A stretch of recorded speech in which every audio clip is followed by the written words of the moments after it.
Pushkin.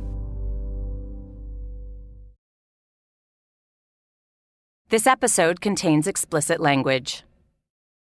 In the fall of 1974, the musician Randy Newman released an album called Good Old Boys. The most beautiful song on the record is the third song on the first side. Wait, can I prevail on you to just do a little bit of Marie? Sure. So I love that song so much. Well, thank you very much.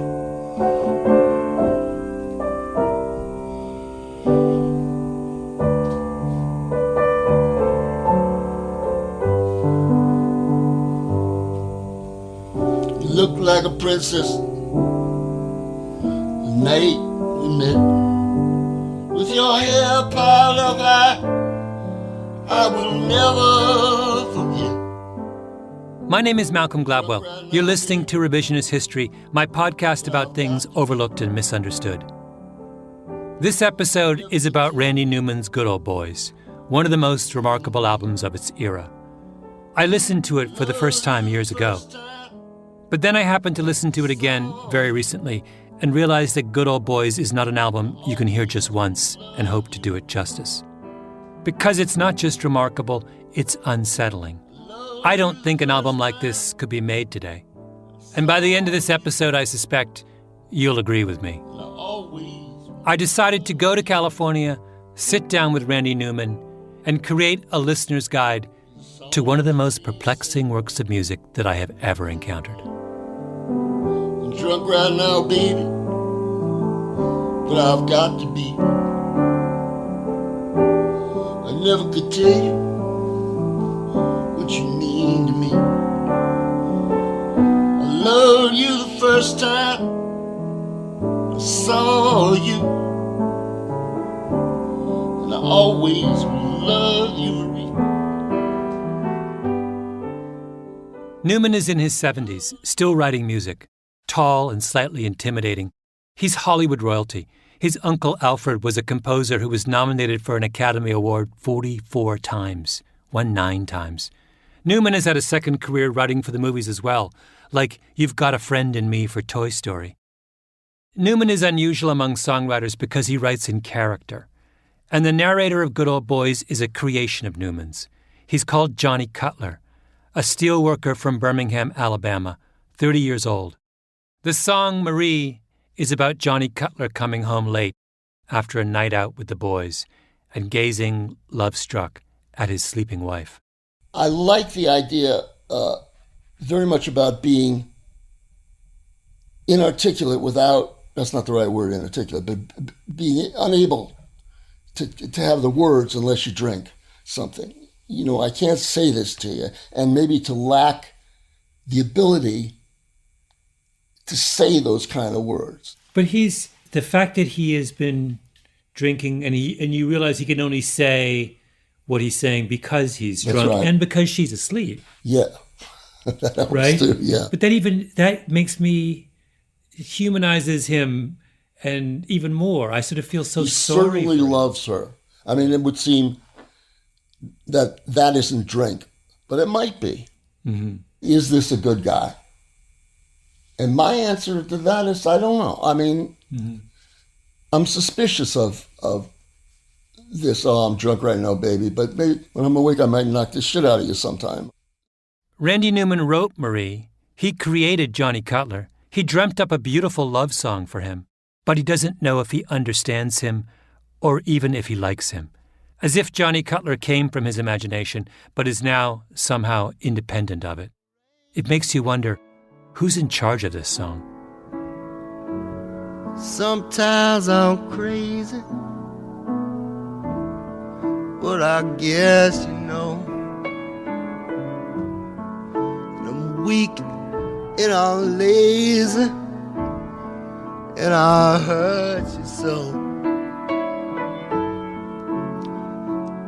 And I never listen to a word you say. When you come to me in trouble, darling, I just turn away.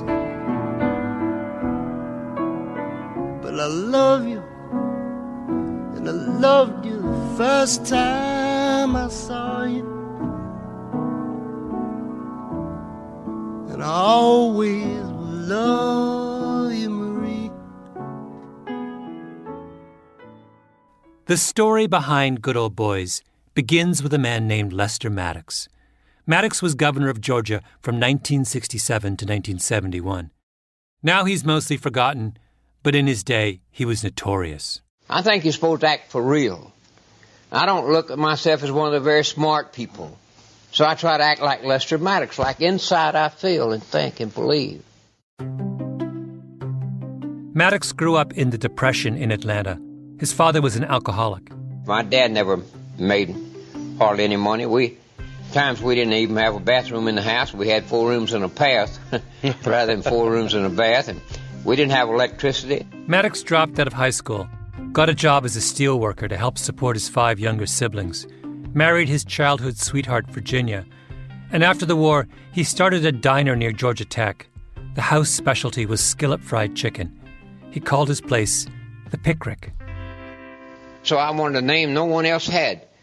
And I came on the name upon the name Pickwick, and I found out that really that Wick doesn't mean anything except what you know it to be, Wick. That's what Webster will even tell you that, Wick. And someone had already used the name Pickwick in England, so I couldn't use that. So it was about 3 o'clock one morning. I'd been working on it for weeks. Maddox was one of those people who you can't do a cartoon version of because he already looks like a cartoon version of himself. He's skinny, with an oversized head, bald dome, black plastic glasses, always in a black suit, moves with a kind of loose-limbed floppiness, like a clown. There are so many oral history interviews with Lester Maddox floating around the state of Georgia that he must have spent as many hours reminiscing about his time as governor as he actually spent serving as governor. The man liked to talk. See, to pick means to facetiously, to pick out, to choose, to select, and rick means to pile up, to heap, or to mass. So I named my restaurant Pick Rick and said if you'd picnic at the Pick Rick and pick it out, we would rick it up. And we did, and that's why it was named Pick Rick. I've never heard anything else being named Pick Rick. Maddox advertised the Pick Rick in the Saturday edition of the Atlanta Journal, in a column with the title Pick Rick Says. Lots of one-liners and Maddoxisms, like the 1950s version of tweets. Oh, I talked about Christmas, I talked about marriage, I talked about the monkey house at Grant Park, I talked about weather, I talked about fishing in my ads. But soon his column, Pick Rick Says, becomes more and more political. Because this is Atlanta, in the mid-1950s, one of the birthplaces of the civil rights movement, and Pick Rick is a 10-minute drive from Auburn Avenue, where Martin Luther King and Andrew Young and Vernon Jordan and everyone else are starting to stir things up. And Lester Maddox is not at all happy with that. He's a segregationist, and the more strident Maddox gets in his weekly ads, the more popular Pick Rick Says becomes. People start buying the Atlanta Journal on Saturday just to read what Maddox is up to. Maddox decides to run for mayor of Atlanta. He has no organization, no money. He drives himself around, and he loses, but the race is closer than you'd think. So he runs again and loses, and runs a third time and loses. But then the wave of desegregation protests hits Atlanta in the early 1960s. The public schools are integrated first, then the lunch counters, then the restaurants. And since the Pick Rick restaurant does not admit black people, the civil rights protesters come knocking. Well, the first time I was about 4 whites and 3 blacks came in. And Virginia and I were about to eat our lunch on Saturday afternoon. They told me what they're going to do, and I told them you're not going to do any such things. What they were going to do was eat a Pick Rick with the television cameras as witness. I said, you've never been here before, you just want to fuss and fight. So I grabbed 2 of them. I think one of them was John Lewis or Brown or somebody. And I just about had them out the door when they happened to remember they're supposed to lay down on the floor. If they hadn't thought about that, I'd had them both out. And they got on the floor, and cause I couldn't drag them, so I called my black employees out of the kitchen. And I said, these people are trying to destroy our business. They don't want to eat with us. They just want to create a problem. They got the television and radio and everyone with them. And I said, I'm going to give you $10 for each one of them you throw out in the next 30 seconds. Maddox's employees threw them out, but the protesters came back.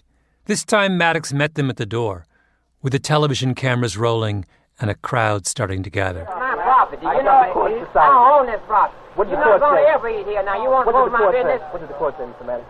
I said you're not going to ever eat here now. There's Maddox in front of the Pickrick with his black suit and bald head, protesters shouting, cameras all around. He's in heaven. I'll use axe handles, I'll use guns, I'll use paint, I'll use my fists, I'll use my customers, I'll use my employees, I'll use anything at my disposal. This property belongs to me, my wife, and my children. It doesn't belong to anybody else. I'll throw out a white one or a black one or a red-headed one or a bald-headed one. It doesn't make any difference. Maddox gets hauled into court because the Civil Rights Act has been passed and what he's doing is illegal. He's given a choice, integrate or shut his doors, and he decides to shut the Pickrick. One of the most popular and successful restaurants in Atlanta, the business that he has spent his lifetime building, that made him famous. And to every Southerner angry at the way the world is turning, he becomes a hero. A friend says to him, you know, maybe you should run for governor. And Maddox says, okay. And in 1966, he wins. A white nationalist in the hospitality business who came to public attention writing pithy, politically charged statements in a widely read media forum, runs against the political establishment and pulls off an upset victory. And by the way, it's a very close race. Maddox doesn't actually get as many votes as his opponent, but he wins when the election is thrown to the legislature. Oh, and a huge part of Maddox's rhetoric is how the media can't be trusted. He's constantly accusing newspapers of lying about him. In fact, in the corner of his official governor's portrait, there's a little table with a dead fish on it, wrapped in a copy of the Atlanta Journal. A white nationalist in the hospitality business who wrote pithy statements on a media platform runs against the political establishment, accuses the news media of running fake news about him, doesn't get as many votes as his opponent, and nonetheless takes over the highest executive office. I mean, when has that ever happened? Maddox serves 4 years, has to step down because of term limits. Jimmy Carter takes over as governor of Georgia, as the state, you might say, returns to its senses. And Maddox consoles himself with running for and winning the job of lieutenant governor. He is well on his way to obscurity. And then he gets a call from New York, from the Dick Cavett Show, the great late-night talk show of the 1970s. They want him as a guest. That's when we return.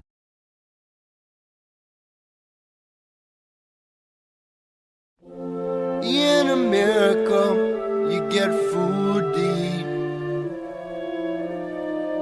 Won't have to run through the jungle and scuff up your feet. The first Randy Newman song I ever heard was Sail Away. You just sing about Jesus and drink wine all day. It's great to be an American. Sail Away is the title track of the album Randy Newman made right before he wrote Good Old Boys.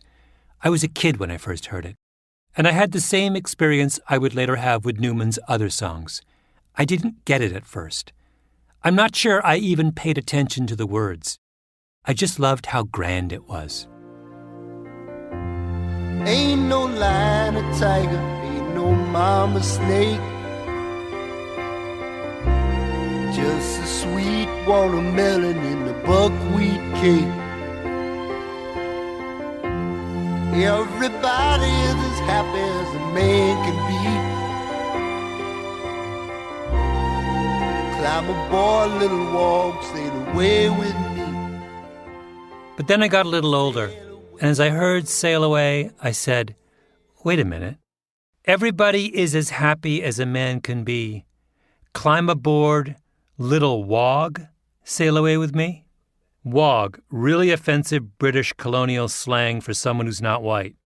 It's the N-word, basically. I know there's some interesting story behind Sail Away, the song. Oh, it was a guy was going to make a movie, and he was going to give 10 minutes to 5 or 6 pop people, Van Morrison, I remember, and Hendrix, and to do 10-minute thing. And I came up with this thing. It had a sort of a sea shanty before it. very Irish kind of yo-ho, there. And then this guy be standing in a clearing in the jungle and singing this song. And that was what I was going to do with my 10 minutes. Randy Newman wrote a song about an American slave trader standing somewhere in West Africa, giving his sales pitch to potential recruits. Come to America. You're going to love this little cotton plantation that I've lined up for you. Ain't no lion or tiger, ain't no mama snake. Just a sweet watermelon and the buckwheat cake, It's a nose laugh. Yeah. The character is so kind of outrageous. Yeah. But we're not laughing along with him. We're horrified by him. I mean, it's... Yeah, but people laugh at that in a nervous way at the watermelon joke and sit around, think about Jesus, drink wine all day. Now, there's a way to do that song so that it's not so shocking. That's unbelievable. That he did a happy version? Yes. It's this... It isn't. There it is. The thing is, Newman liked Bobby Darin. He knew him, and he didn't know what to think. I mean, there is a world of difference between WOG and one. Also, if I'm not mistaken, Bobby Darin substitutes the words mamba snake with mama snake. Ain't no lions and tigers and no nurturing mama snake. He was, I'd like to do that. And it's like, come to America, Come to America. But this song is He's not a dumb guy either. This song is like it is a wallop. It is emotional wallop. It is a searing song about the darkest moment in America's past. It's a jaw drop. It's like Springtime for Hitler in a way. Little one, boy, little one, come away with me. It just was so right. His showbiz instincts couldn't restrain himself. How did you feel when you first heard that version? I felt, oh my Jesus Christ, I heard that, and that was it.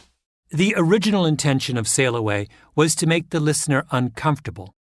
Newman takes a familiar figure, a salesman, an entrepreneur, a patriot, and gives him a rollicking sea shanty.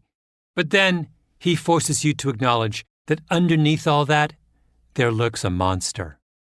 Bobby Darin chickened out. He couldn't do it. He didn't want us to be uncomfortable, and so WOG became one, and Sail Away became a glorified nursery rhyme. I don't mean to single Bobby Darin out, because I think that most of us take the easy path in these situations too. But the particular genius of Randy Newman is that he won't do that. He can't. The Dick Cavett Show! So, it's 1970. Lester Maddox gets a call from Dick Cavett. Come on our show. He flies to New York. And who tunes in that night? Randy Newman. Ladies and gentlemen, Dick Cavett! Dick Cavett is a year into his legendary late-night show on ABC, up against Johnny Carson's Tonight Show. Cavett's show was like a highlight reel of the 1970s. He did the greatest ever interview with Jimi Hendrix. Groucho Marx was a regular. So was Muhammad Ali. He once had Salvador Dali on the same show as the legendary pitching great Satchel Paige. The famous debate between Gore Vidal and Norman Mailer? That was on Dick Cavett. Listen, we have a very good show tonight, and I want to move right into it. An excellent show, I think. I don't know. How do I know? I haven't seen it. It might be a big dud for all I know. Why do people say that at the beginning of a show? Cavett looks like Paul Newman's baby brother. No more than 5'6", impish, big polka-dotted tie. His first guest is a woman named Alice Gray, an entomologist from the American Museum of Natural History. Cat-eye glasses, hair in a bun, who brings a box full of cockroaches to the set. What can we do about them? What can we learn about them? Are they our friends? No, they're not exactly our friends, but they are certainly our companions in all our doings. And I'm rather fond of them. They have a distinguished lineage.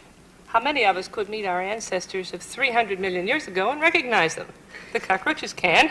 They go back that far? They go back that far. That's older than the dinosaurs. Twice as old as the dinosaurs, all the way back to the Coal Age. They were already recognizably cockroaches. It's always the people you don't like who are the last to leave, isn't it? Oh, true. They'll be here long after we have quitted this earth, I'm sure. Cavett does a good 10 minutes on cockroaches. Are these your cockroaches or some of ours? The cockroach lady finally leaves the stage, and then... My next guest tonight is Governor Lester Maddox. Out comes Maddox, the gleaming bald head, the black suit. Governor Maddox, I still call you governor, don't I? Call me most anything you want to, everybody else does. Hip yourself. Hip yourself, Dick. Have you ever followed bugs before? Just a few moments ago on your program, sir. That's the only time. That's the only time? God, I love Dick Cavett. They shake hands, they take their seats, rust-colored swivel loungers atop a grey shag carpet.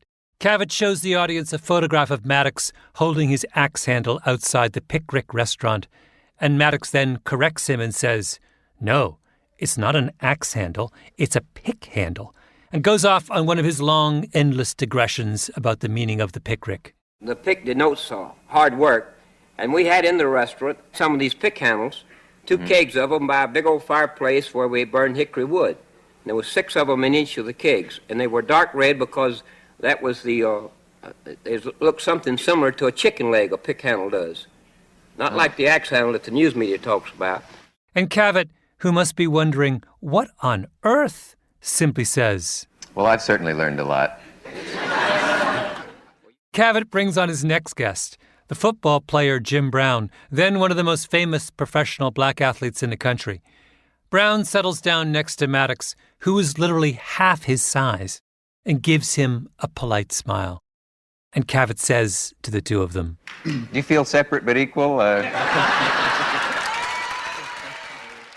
realize that's 1960s civil rights humor, but I still think it's hilarious. Maddox turns to Brown and says, "I thought you was the singer." He thought Jim Brown was James Brown.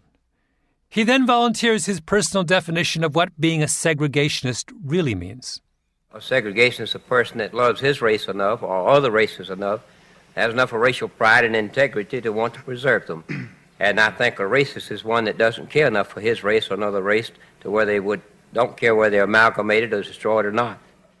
Amalgamated? Good Lord.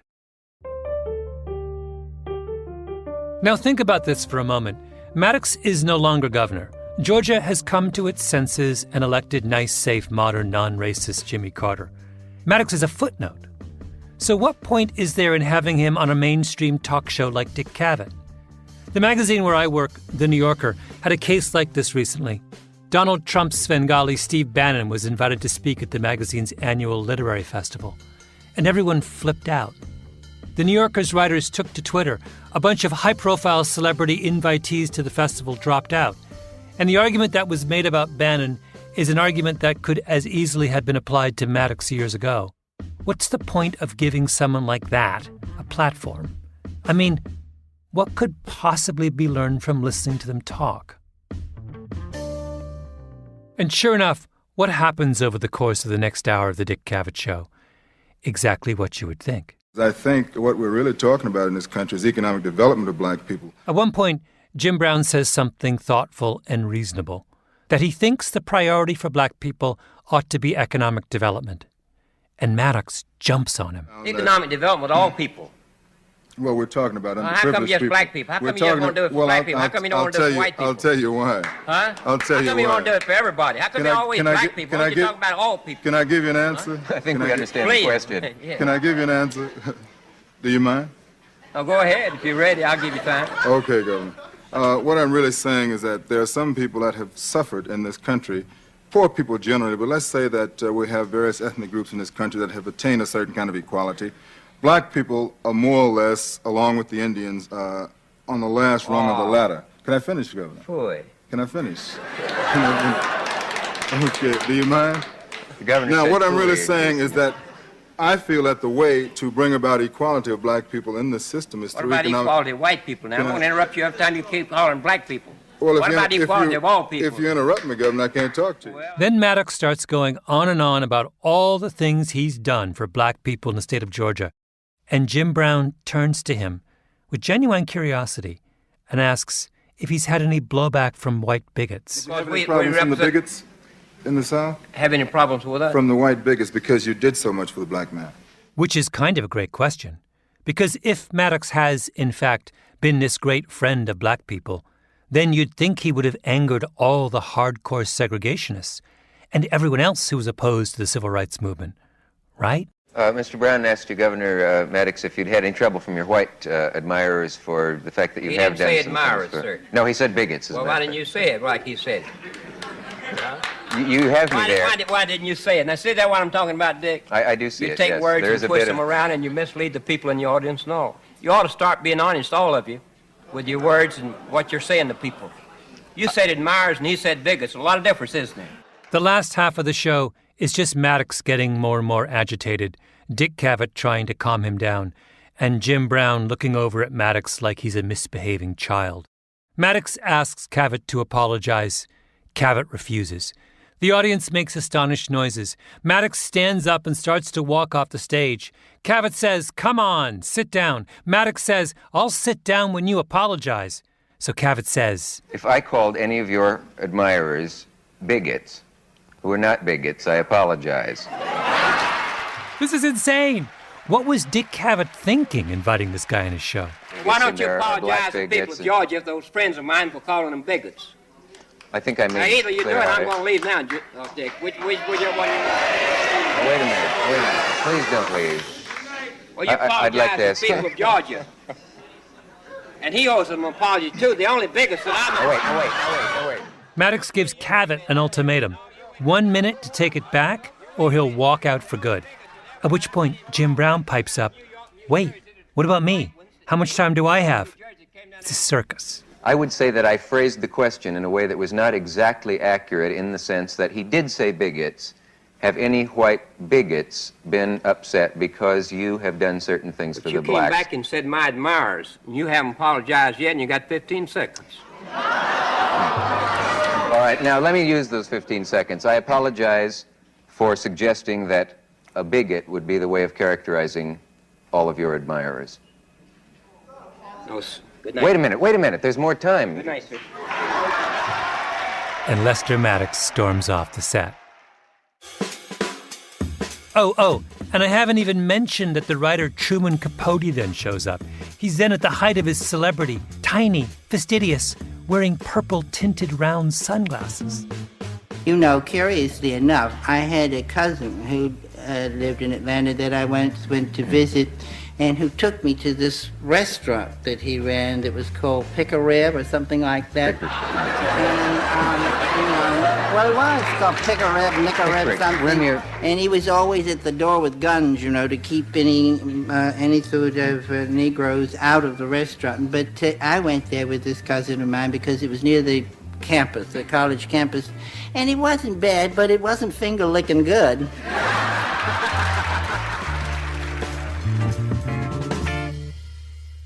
The whole thing is so bananas that Cavett feels the need to apologize to his audience. I'm sorry the governor has left. I went outside just during the break, and he's out there with his hat and coat on, and I asked him if he would please come back and use the last minutes to say whatever he would like to say, because he felt that I guess that he was insulted. I did not mean to insult him at that moment. I have to say this, and I hope I don't feel, it doesn't come off sounding, I don't know what, but I found him, in spite of the fact that I would probably despise his feelings about segregation if I were actually clear on what they are, a likable man. Would anyone go along with this? Would you agree? No. The audience is not having it. Why is that? What?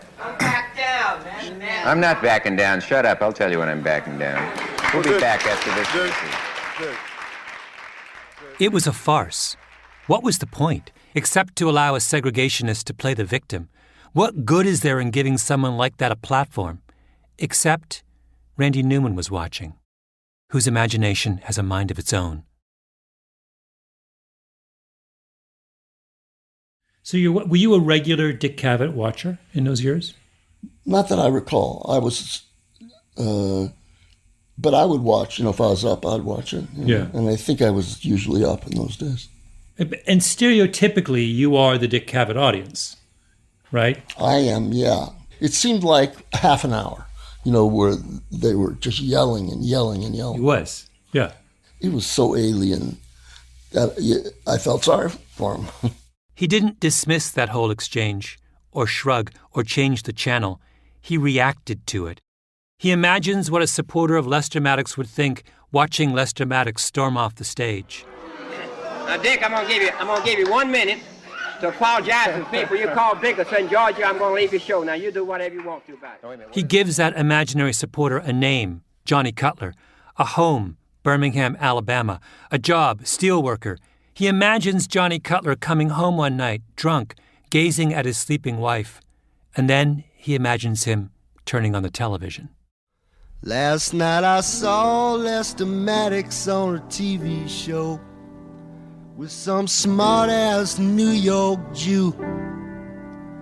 And the Jew laughed at Lester Maddox, and the audience laughed at Lester Maddox too. Well, it may be... Oh, Lester Maddox on a TV show. Smart-ass New York Jew, that's good. Laughed at Lester Maddox. The audience laughed at Lester Maddox too. That's pretty good. It's pretty good. Yeah, that really is good. Clicker, clicker, clicker. That became the first song on Good Old Boys. It's called Rednecks. When I first heard that, I didn't know Lester Maddox was. Yeah. I didn't even know that it was. But that idea of the Southerner going to New York and sitting down. And thinking Dick Cavett is Jewish too. It's yeah, great. Which is fantastic. Yeah. Well, he may be a fool, but he's our fool. And if they think they're better than him, they're wrong. So when I came to this park, I took some... You want to sing along, don't you? It's like Sail Away all over again. Here's where I made this song. But then comes this. We talk real funny down here. We drank too much and we laugh too loud. We're too dumb to make it in no northern town. We're keeping niggas down. It's 1970. The South is in upheaval. Lester Maddox has just been humiliated by some smart-ass New York Jew. What do you think Johnny Cutler's going to say? College men out of LSU. When in dumb, come out dumb too. Hustling round Atlanta in the alligator shoes. Getting drunk every weekend at the barbecues. They're keeping the niggas down. How did people respond to that song at the time? I played it in Lafayette, Louisiana, and they loved it.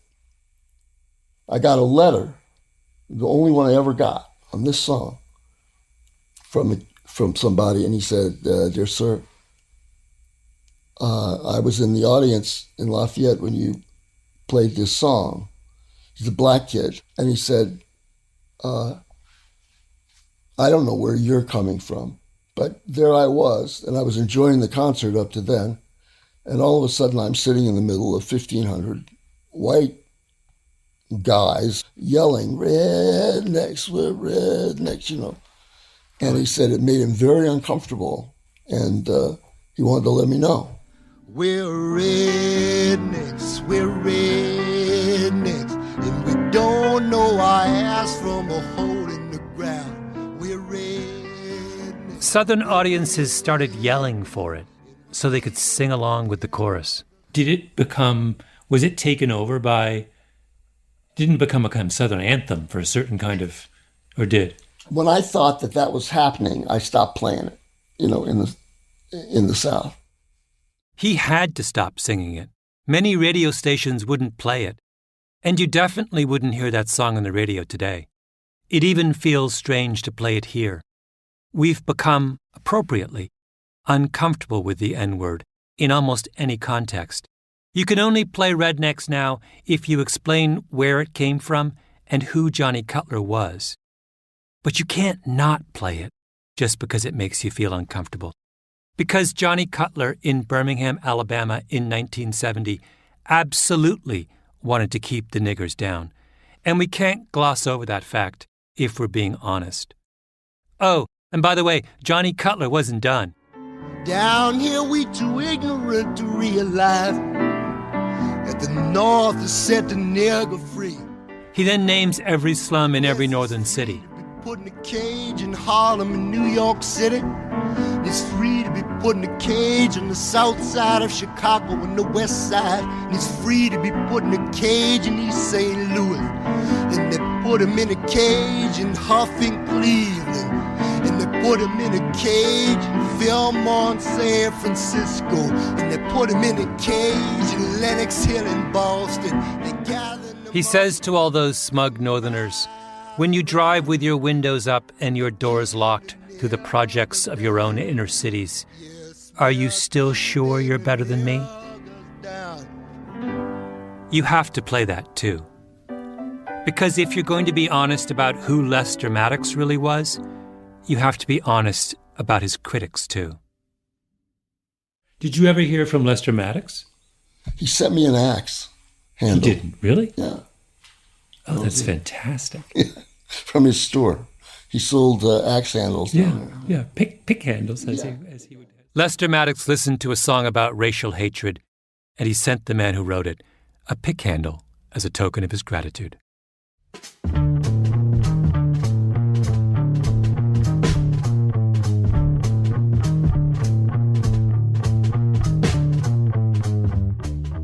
Revisionist History is produced by Mia LaBelle and Jacob Smith with Camille Baptista. Our editor is Julia Barton. Flawn Williams is our engineer. Fact-checking by Beth Johnson.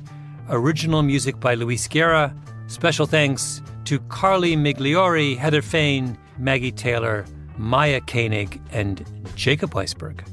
Revisionist History is brought to you by Pushkin Industries. I'm Malcolm Gladwell. By the way, there's a great essay on this subject in the 2014 book, Let the Devil Speak by Stephen Hart. Hart writes that in Sail Away, Randy Newman showed one of America's greatest lies being crafted. In his next album, Newman would show how the lie soaked into America's bones.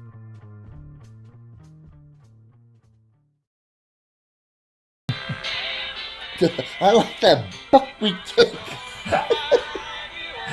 Like it's some kind of delicacy you're getting at this Yeah. artisanal bakery.